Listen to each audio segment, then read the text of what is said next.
Have you ever noticed that as people age, they develop habits that push others away, but no one warns them about it?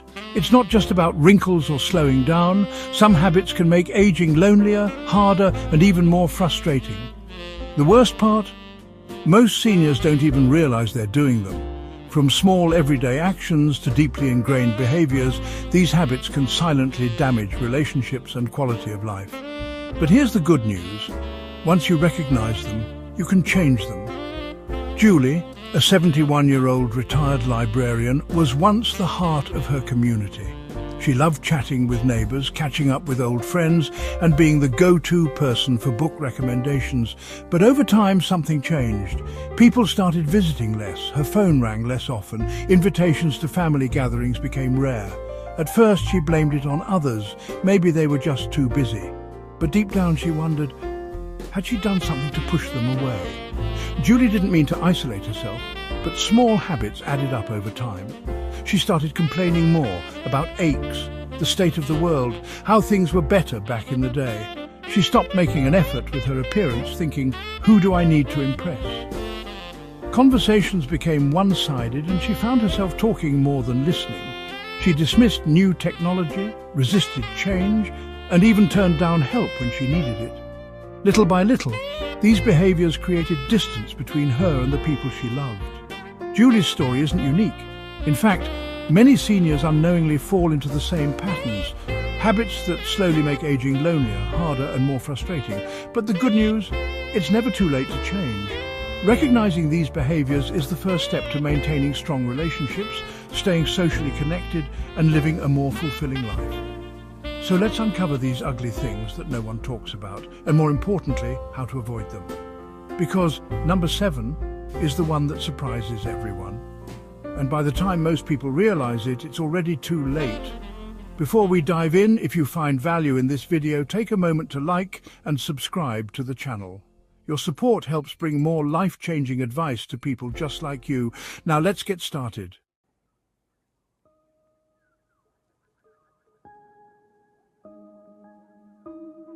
Number 1. Becoming too negative or critical. Julie never thought of herself as a negative person. She was just being honest. But as the years went by, she found herself complaining more often. She'd wake up with an ache in her knee and grumble about getting old. She'd turn on the news and sigh, frustrated with the state of the world. When talking to younger relatives, she'd roll her eyes at their choices and say, "Back in my day, we had more respect." At first, she didn't notice the shift. But slowly, conversations became shorter. Friends started avoiding deep talks with her, steering clear of topics they knew would trigger complaints. Even her grandkids, who once loved spending time with her, started making excuses not to visit. What Julie didn't realize was that negativity, no matter how justified, drains people. No one wants to leave a conversation feeling worse than when they started. The truth is, it's easy to slip into a cycle of criticism. The world changes fast, and not always in ways that feel comfortable. Bodies don't work like they used to. Things that were once simple, like shopping, driving, or using a smartphone, can become frustrating. It's natural to vent. But when negativity becomes the default, it pushes people away. So how do you turn this around? Start conversations with something positive. Instead of leading with complaints, begin with gratitude. I woke up feeling good today. The sunset was beautiful last night. I just read an interesting article. Positive energy is contagious, and people are drawn to those who lift them up. Set a complaint limit. Give yourself 2 minutes to express frustration. Then move on to something constructive. Practice curiosity instead of criticism.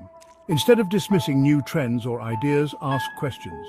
If your grandchild is obsessed with a new app or game, say, "Tell me more about that." Showing interest builds bridges, while constant criticism builds walls. Julie didn't realize how much her negativity affected her relationships until she made an effort to change. When she started leading conversations with positivity, people responded differently. They stayed longer, they opened up, and slowly she felt the warmth of connection return. Think about your own conversations. Are they pulling people in or pushing them away? Let us know in the comments. What's one habit you've changed that helped improve your relationships?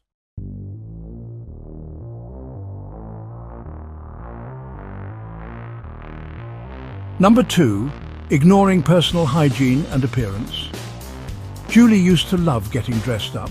She had a closet full of colourful blouses, a signature scent she never left the house without, and a habit of styling her hair just right before heading out. But as she got older, that changed. At first it was little things. She stopped wearing makeup, skipped hair appointments, and opted for baggy clothes because they were more comfortable. Then she started thinking, why bother? She wasn't trying to impress anyone anymore. Days passed without her changing out of her house clothes, and she rarely looked in the mirror. She convinced herself it didn't matter, but deep down, something felt different. She noticed it in the way people treated her. Strangers who once complimented her cheerful outfits now barely made eye contact. Friends stopped inviting her out as often, and when she looked at old pictures, she barely recognized the vibrant woman she used to be. What Julie didn't realize was that how you present yourself affects how others see you, and more importantly, how you see yourself. Taking pride in your appearance isn't about vanity. It's about self-respect, confidence, and staying engaged with the world. How to turn this around? Get dressed every day, even if you're not going anywhere. It doesn't have to be fancy. Just clean, well-fitting clothes that make you feel good. Wearing something you love can instantly lift your mood. Maintain your hygiene routine. Shower regularly, keep your nails trimmed, and don't skip small grooming habits like brushing your hair or moisturizing your skin. These simple acts tell your brain, I matter. Wear colors that make you feel lively. Bright colors or well-coordinated outfits can boost your mood and make you feel more put together. Accessorize with something meaningful. A favorite watch, a nice pair of earrings, or even a spritz of perfume can bring back a sense of joy and identity. When Julie started making small efforts, brushing her hair, wearing her favorite blouse and putting on a little lipstick, she noticed an immediate difference. When she walked into a room, people smiled at her again. She felt lighter, more confident, and most importantly, like herself again. Your appearance is a reflection of how you feel inside. When you take care of yourself, you show the world and yourself that you're still very much alive and engaged. What's one small thing you do to feel your best every day? Share in the comments. We'd love to hear your tips.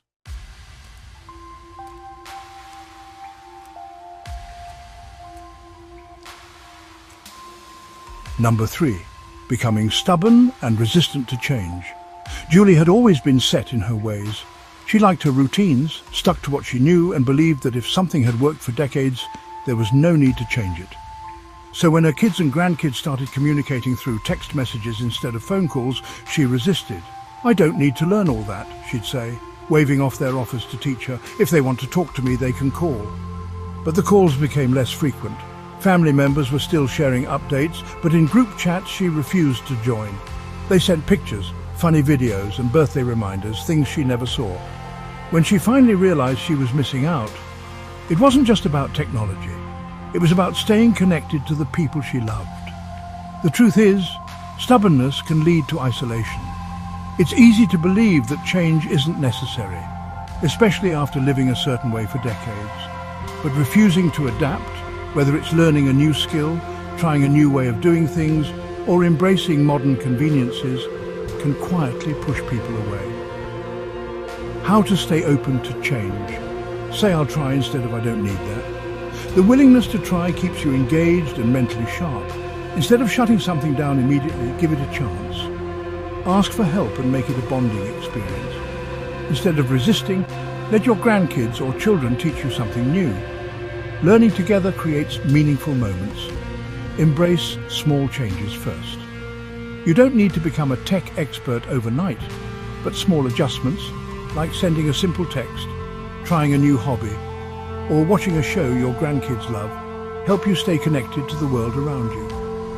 When Julie finally let her granddaughter teach her how to text, she was surprised by how easy it was. More importantly, she saw what she had been missing: daily photos of her great-grandkids, inside jokes and quick check-ins that made her feel loved. By letting go of resistance, she regained something far more valuable: a stronger connection with the people she cared about most.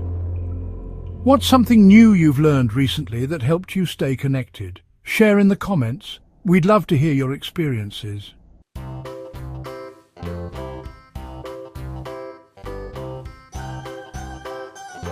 Number 4, hoarding and refusing to let go of clutter. Julie had always been sentimental. Every item in her home had a story. Old birthday cards from decades ago, stacks of newspapers she meant to read, clothes she hadn't worn in years but kept just in case. Over time, her once cosy home became overwhelming, filled with things she rarely used but couldn't bear to throw away. At first, she didn't see a problem. Everything here has value, she'd say. I might need it someday, but her cluttered home made it harder to clean, navigate, and even invite guests over. When her daughter gently suggested getting rid of a few things, Julie resisted. What if I need them later? The truth is, clutter doesn't just fill up your home, it can fill your mind with stress and make life harder than it needs to be. Holding on to too much can create a sense of being stuck in the past instead of enjoying the present. How to break free from clutter? Start small, one drawer, one box, one shelf at a time. Trying to declutter everything at once can feel overwhelming, but taking small steps makes it manageable. Ask yourself, do I use this? Does it bring me joy? If the answer is no, it's time to let it go. Donate, recycle, or pass meaningful items to family members who will cherish them. Turn decluttering into a habit. Set a goal to get rid of one item each day. Over time, this simple habit can lead to a noticeable transformation. Think about safety and ease. Cluttered spaces increase the risk of falls and accidents. A tidy home isn't just about appearance, it's about creating a safer and more peaceful environment. When Julie finally decided to start decluttering, she was amazed at how much lighter she felt. She donated clothes she hadn't worn in years, recycled old magazines, and organized her space to make it easier to find the things that truly matter. And for the first time in years, she felt comfortable inviting friends over again. Letting go of clutter isn't about losing things, it's about making room for a better, simpler, and more peaceful life. What's one thing you've decluttered that made a big difference in your life? Share in the comments. We'd love to hear your journey. Have you ever felt? Are you listening? Damn. Number 5. Losing patience with others too quickly. Julie never considered herself an impatient person until little things started getting under her skin.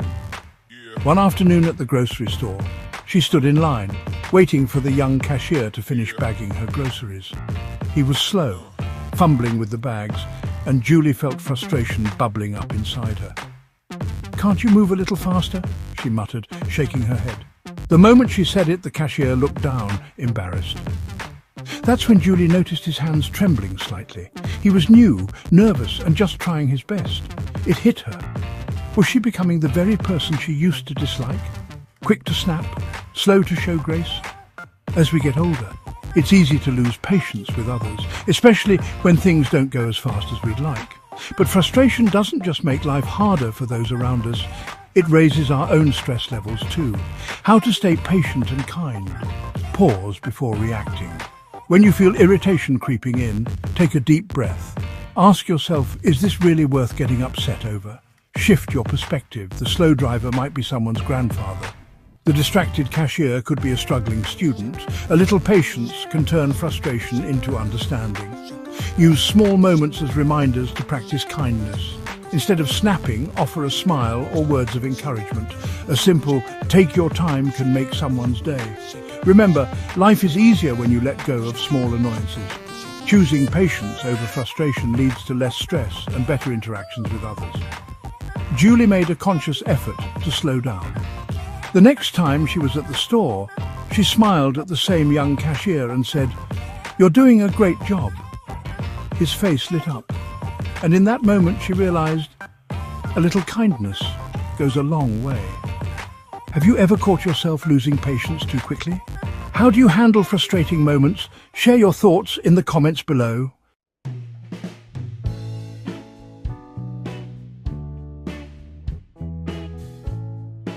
Number 6. Over-talking and not listening. Julie loved to talk. She had stories to share, advice to give, and memories to relive. But over time she noticed something. Her daughter was calling less often. When they did talk, the conversations felt rushed, like her daughter was eager to hang up. One day, Julie asked, "Is everything okay? You don't call as much anymore." Her daughter hesitated before answering. "Mum, I love talking to you, but sometimes I don't feel heard. It's like our calls are all about you, and I never get to share what's on my mind." Julie was shocked. She hadn't realized how often she dominated their conversations, jumping in with her own experiences, offering advice before her daughter finished a sentence, or steering the topic back to herself. As we age, it's easy to fall into this trap. We want to share our wisdom, but if we don't listen, our loved ones may start pulling away. How to have better conversations, balance talking and listening. If you've been speaking for a while, pause and ask, "What about you? How have things been for you?" Resist the urge to interrupt. Even if you have a great story to share, let the other person finish before jumping in. Ask open-ended questions. Instead of just saying, "How are you?" try, "What's something exciting that happened this week?" This invites real conversation. Be present. Put down the phone, focus on the other person, and truly hear what they're saying. Julie made an effort to change. The next time her daughter called, she listened, really listened. She asked more questions, let her daughter vent, and only offered advice when asked. And something wonderful happened. Their calls became longer, warmer, and more meaningful. The best conversations aren't about talking more, they're about listening better. Have you ever felt unheard in a conversation? Or realized you were doing all the talking? Let's discuss in the comments.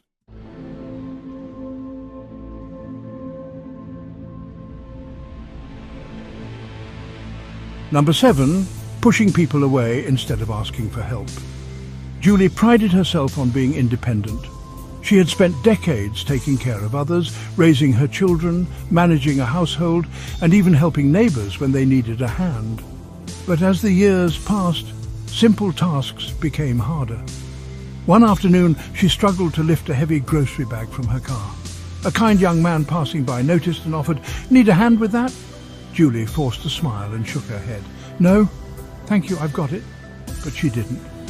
As she dragged the bag inside, her back ached and frustration welled up inside her. She felt exhausted, not just from the physical strain, but from the loneliness that followed. She had pushed someone away who was simply trying to help. Later that night, she realized something painful. Her refusal to accept help wasn't making her stronger, it was making her more isolated. Why asking for help is a sign of strength, not weakness. Asking for help doesn't mean you're a burden, it means you're allowing others to care. People want to help, but if you keep refusing, they'll stop offering. Accepting help fosters connection. When you let someone assist you, it creates a moment of warmth and shared humanity. It makes life easier, not just physically, but emotionally. You don't have to struggle alone. It allows others to feel useful. Imagine if no one ever needed your help. You'd feel unneeded, right? Giving others the opportunity to help is a gift. How to change the habit. Next time someone offers help, practice saying, "Yes, that would be great, thank you." If you need support, ask directly. "Would you mind giving me a hand with this?"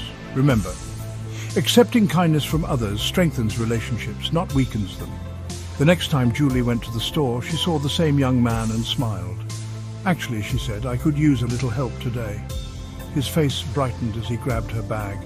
And in that simple exchange, Julie felt something she hadn't in a while. Connected. Do you struggle with asking for help? Or have you ever felt the joy of helping someone else? Let's talk about it in the comments.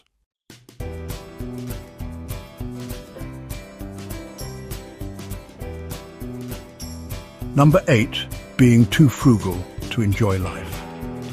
Julie had always been careful with money. She clipped coupons, skipped vacations, and hesitated before making any purchase that wasn't absolutely necessary. Even though she had a comfortable amount saved, she constantly worried, what if I need this money later? What if something unexpected happens? One day, her best friend Linda invited her on a weekend trip to the countryside. "It'll be fun, Julie. We'll explore, eat good food, and just relax." Julie's first instinct was to say no. Spending money on travel, on restaurants. She could think of a dozen reasons to decline. But deep down she wondered, when was the last time I actually treated myself? She had spent years saving for one day. But what if that one day never came? Why enjoying your money matters. Being financially responsible is important, but life isn't just about saving, it's about living. Experiences bring more happiness than possessions. Studies show that spending on experiences like travel, outings or hobbies creates lasting joy, while material things quickly lose their value. You worked hard for this stage of life, enjoy it. Money is meant to support your happiness, not just sit in a bank. Security is important, but so is fulfillment. Finding a balance between saving and living is key. How to change the habit? Give yourself permission to spend on things that bring joy. Whether it's a nice dinner, a hobby or a short getaway, allow yourself those moments. Set aside a fun fund. Allocate a portion of your savings specifically for experiences and enjoyment. Ask yourself, if not now, when? Life doesn't wait. Julie finally said yes to that weekend trip. She laughed more in those 2 days than she had in months. And as she watched the sunset with her best friend, she realized this was what she had been saving for all along. What's one experience you've been putting off because of money? Share your thoughts in the comments.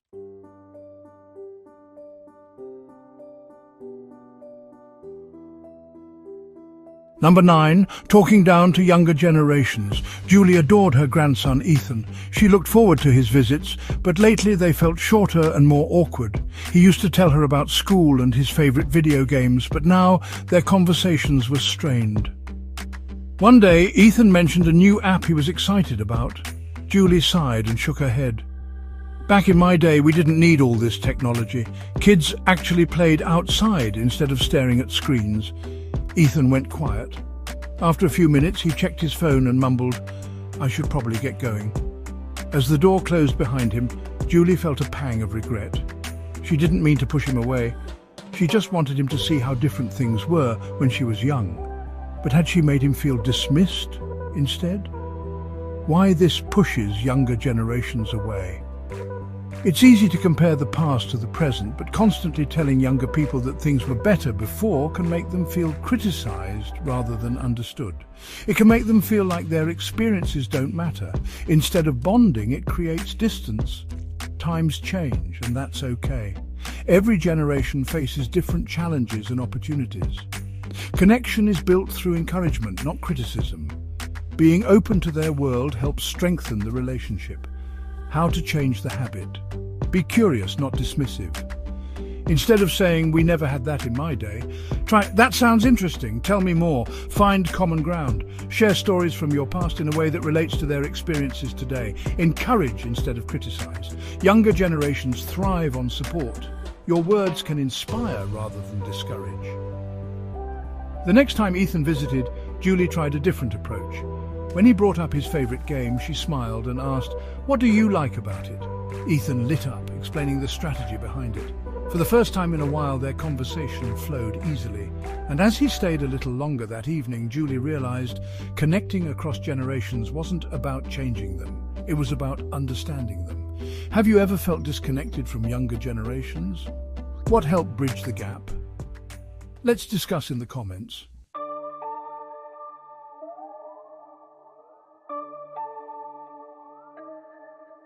Julie sat by the window, staring at the falling leaves.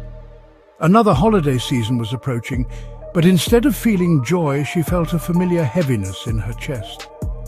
She couldn't stop thinking about the friend who had betrayed her years ago, the argument with her sister that was never resolved, and the things she wished she had done differently in life.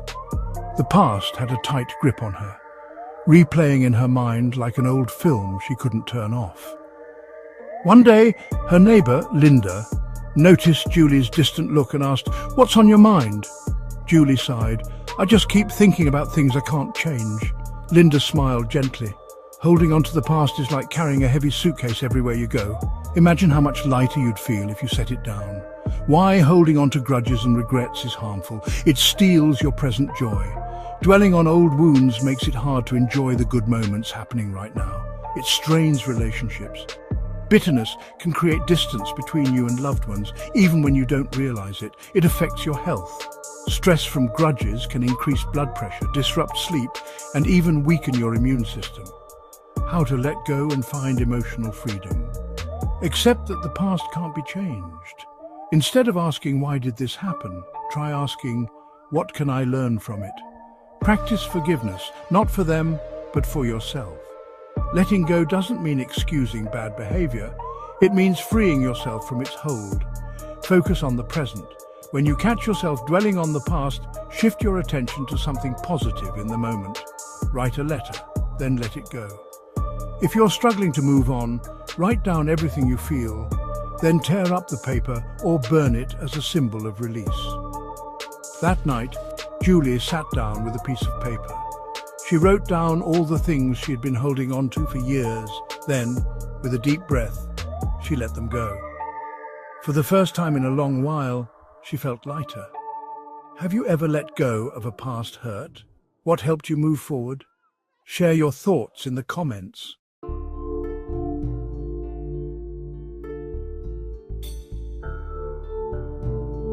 Julie had always been independent. So, when she started feeling dizzy while standing up or noticed her vision getting blurrier, she brushed it off. It's just part of getting older, she told herself. One morning, as she reached for a coffee mug in the kitchen, the dizziness hit her harder than usual. Before she could grab onto the counter, she lost her balance, falling hard onto the floor. The pain shot through her hip. Panic set in. She tried to move, but something wasn't right. Hours later, in the hospital, the doctor shook his head and said, "Julie, this could have been prevented if we had caught the issue earlier." Why ignoring health problems is dangerous. Small symptoms can signal bigger problems. Dizziness could mean dehydration or an early sign of a stroke. Fatigue could be normal aging or undiagnosed heart disease. Delaying checkups leads to worse outcomes. Many seniors ignore pain, shortness of breath, or sudden changes, only to discover later that early treatment could have made a difference. Prevention is easier than crisis management.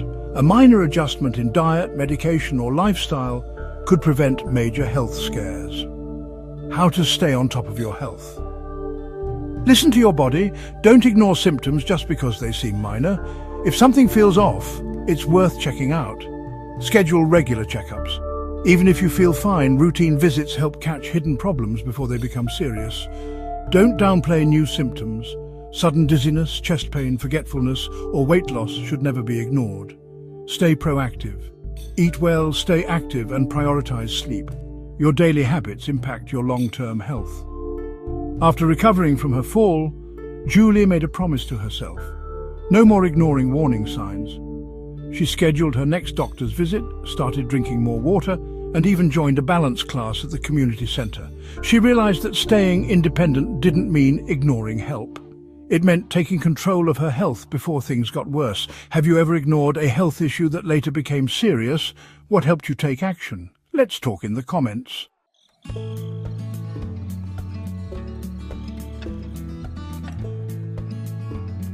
Julie sat in her quiet living room, flipping through old photo albums. She saw pictures of herself from years ago, laughing with friends, playing with her grandkids, dancing at family gatherings. But when was the last time she had laughed like that? Life had become routine. Wake up, do chores, watch the news, go to bed. Somewhere along the way, she'd stopped seeking out joy. One evening, her neighbour Linda invited her over for a movie night. Reluctantly, Julie agreed. They put on an old comedy she hadn't seen in years. Before she knew it, she was laughing, really laughing, the kind that made her stomach hurt, and tears well up in her eyes. For the first time in a long while, she felt lighter. Why laughter and fun matter as you age? Laughter reduces stress. It lowers cortisol levels, which helps improve mood and overall health. It strengthens relationships. People are drawn to those who bring joy. Laughter helps form deeper connections. It keeps you young, inside and out. Smiling and laughing improve circulation, boost immunity, and even help with memory. How to invite more joy into your life. Make time for fun. Watch a comedy, play games, or try something new. Surround yourself with people who make you laugh. Seek out positive, uplifting company. Find humor in everyday life. Don't take everything so seriously. Sometimes a small mistake or mishap is just a funny story waiting to be told. Reconnect with what made you happy. Did you love dancing, singing, telling jokes? Bring it back into your life. Julie left Linda's house that night feeling like a weight had been lifted. She realized that joy wasn't something that just happened. It was something she had to choose. The next morning, instead of turning on the news, she played her favorite music and danced around her kitchen. And for the first time in a long while, she felt alive. When was the last time you had a good laugh? Let's share some joy in the comments below.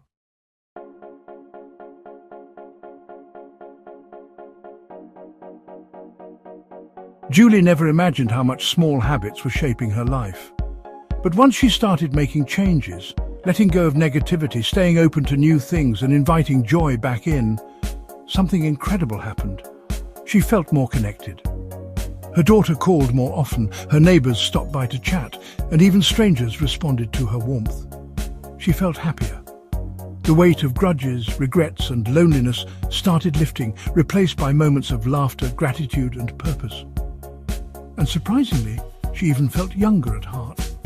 Instead of resisting change, she embraced it. Instead of dwelling on the past, she focused on what she could control. Your turn to reflect and act. Which of these habits do you recognize in yourself or someone you know? What's one small change you can make today? Aging is inevitable, but how we age is up to us. If this video resonated with you, tap the like button and share it with someone who needs to hear this.